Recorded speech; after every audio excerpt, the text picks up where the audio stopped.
So let's continue on. We're back in the dining room going towards the hall. So this is the framing for that, the door for the hallway. And just to kind of let you know, what I did was took this size and then made this door that size. So these doors are matching now. It'll make it easier for maneuvering furniture around and just gives a more open feel. They had doors on them. This had a door on it. And then behind me, the entrance into the kitchen had an actual door on it. It was not just a doorway. This was just a doorway. There was no door. So there will not be a door on the throughway from the living room to the dining room. So I got a lot of stuff in the way. And then we're into the bathroom. So the bathroom's a small bathroom. It's kind of hard. Let me go into the other room and film into it that way. It might be better. So here is the bathroom. So you go through that door over there, and then the sink will be on the other side of the wall. And then there's the tub.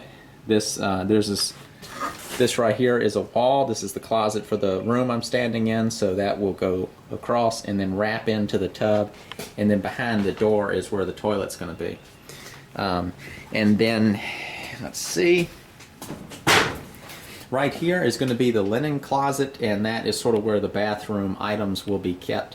Once upon a time, in this bedroom here, there was a tiny little door, and I really mean tiny. The door was about 8 inches wide, and the door hinged open. It was a very nice door, just like it was basically one of these panels. So it was about from here.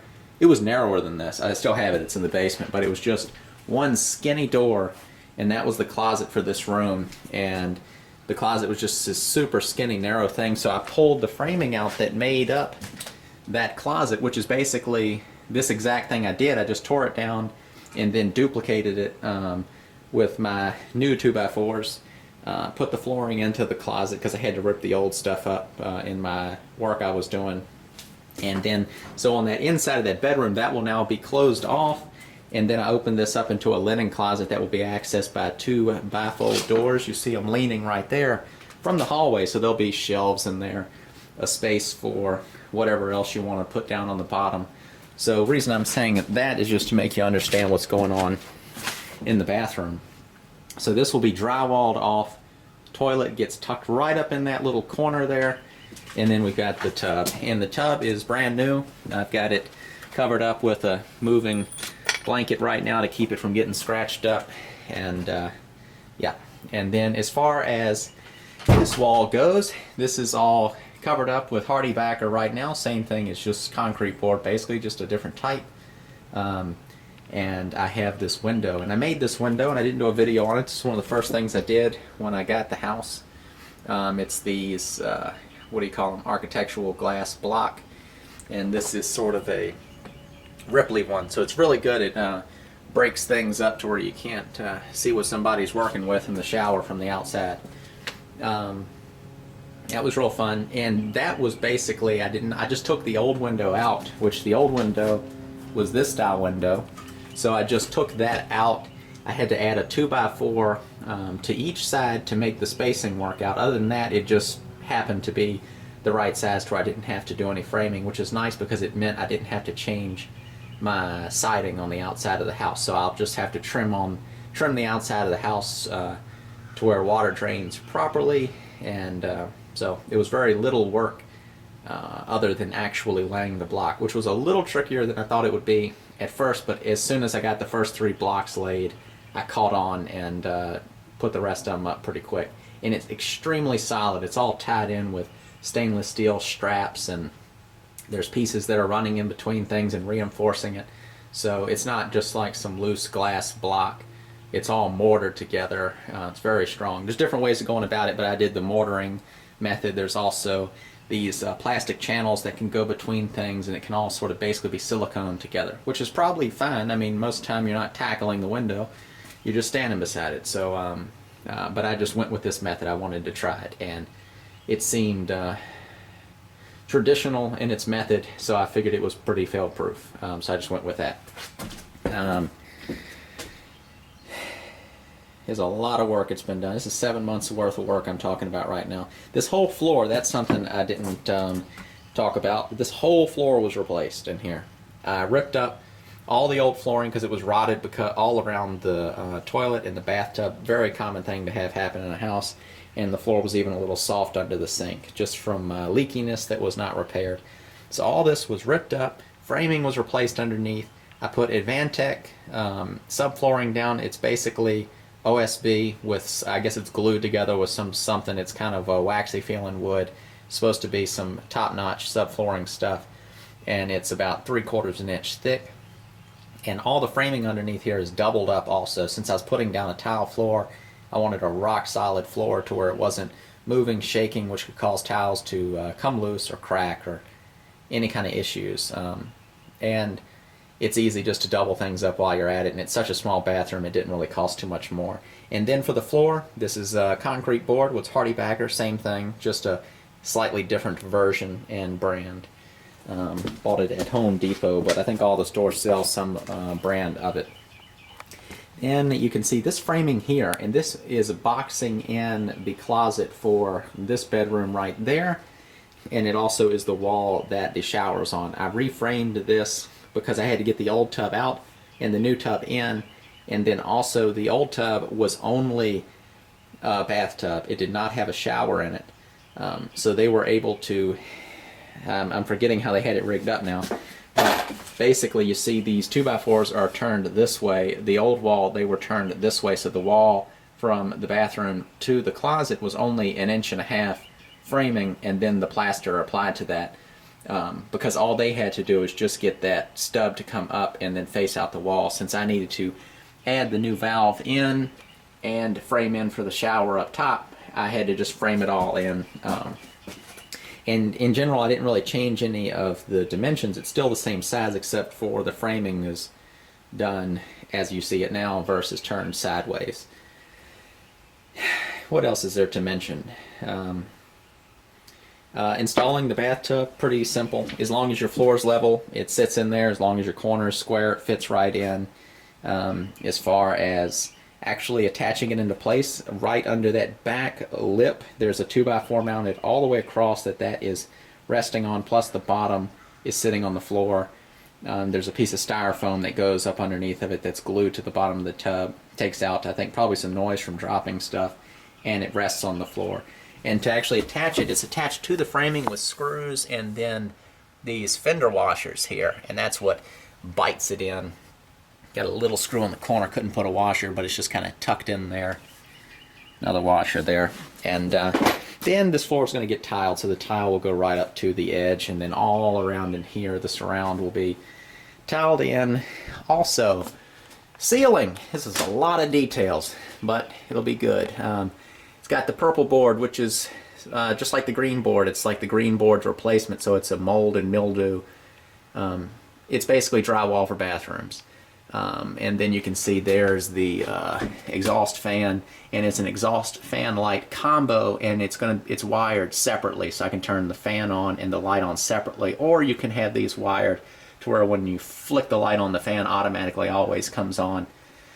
It's good for people with bad habits, but I didn't want to have the sound of the fan going every time you want to turn the bathroom on, bathroom light on. Here's the roughed in plumbing for the bathroom. This is all redone. At one point, right where it comes up, it just had cast iron pipe come up and then stubbed out of the wall over the sink. So I redid all that. That's all 1.5 inch. Comes up, it goes down through the floor and attaches through a Fernco into the main sewer line that's in the basement. The vent goes up across the ceiling at the right slope and joins into this 3-inch vent that goes down to the end of the line for all the plumbing. Your toilet's right there, and then it just tees off and goes up, and then the sewer is this way. So that goes up through the roof, and then the sink that I just talked about a second ago comes over, attaches into it, and then the washing machine, which is just through the crack of that door right there, the washing machine drain vent goes up through the ceiling, across the attic, and ties into that vent also. So the purpose of mentioning that is I just have one hole for a vent going through my roof, instead of little vents going up everywhere, so it's less roofing problems. And the only other vent that I have is back across the house where the kitchen sink vent is. You saw that vent that ran up. There's one over there too. So I am limiting the amount of obstructions through my shingles, which causes potential leak problems. And I also tore down both of the chimneys, which you know about already, and that also helps with that. So it makes for an easier re-roofing job and less problems. So once again, rough in for the plumbing. PEX plumbing, I use these cross braces. You can also put a 2x4 across and just the little mounting straps for this, but I like this kind of stuff. It's really fast. A lot of times it's not always about saving money on materials. If something takes you twice as long to do it, I don't know, that's just my theory behind it. When you're doing an entire house like this, even if you are in a huge hurry to do it, it still takes forever. So it might look like you're taking your time, but in reality you're just working your you-know-what off, and it just takes a long time.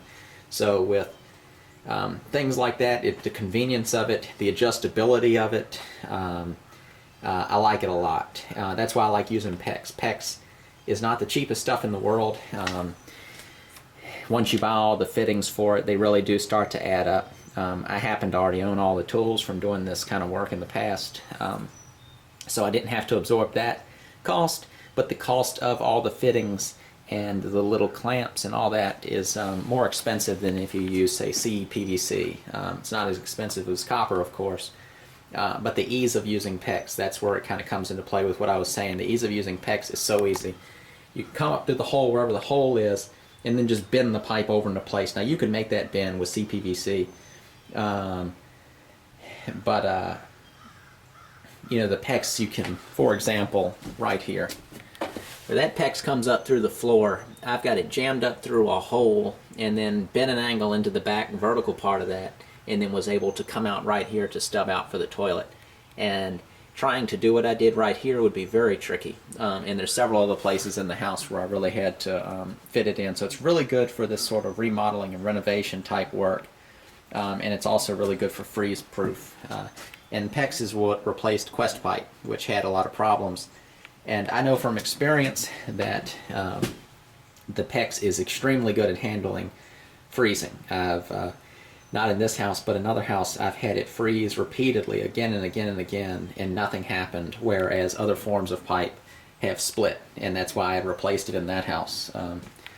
So that's that for the bathroom. Here's the wiring. So the way the wires go, this is a lot going on in this box, but so what you're seeing is, let's see, bathroom, the main light, the fan, the vanity light, so it's a 3-gang box, so that's all the lighting, but then you've also got the actual home run that brings the power to the box. Then there's a wire that runs out to bring power to the receptacle, another one that jumps out to supply power to the vanity.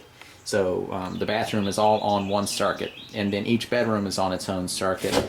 All the rooms are on their own circuit. The lighting in the kitchen is on one circuit, and then of course then the kitchen is broken down into multiple circuits, each thing on its own breaker, just to meet the code. Kitchen stuff is more complicated. A lot of the bedrooms and general living areas are much more simple. Well, that wraps up part 2 of this little series of videos kind of showing the overall progress tour of the house.